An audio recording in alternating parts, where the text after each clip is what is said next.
வரைக்கும் இந்த வீட்ல 2 அடுப்பு எரிய கூடாது கூடாது.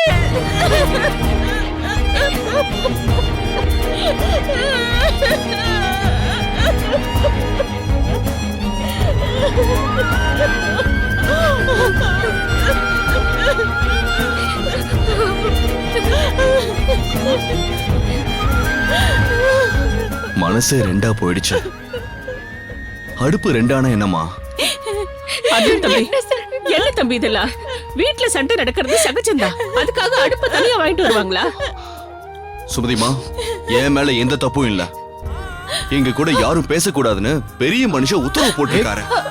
என் பொண்டாட்டி சமைக்க கூடாதுன்னு பாட்டி உத்தரவு போட்டிருக்காங்க. எல்லாரும் சேர்ந்து அவளை பட்னி போட்டீங்க. அதான் நேத்து வரும்போது சாப்பாடு வாங்கிட்டு வந்தேன்.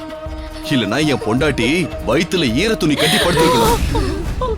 சுமதிமா, தினம் அப்படி இருக்க முடியுமா?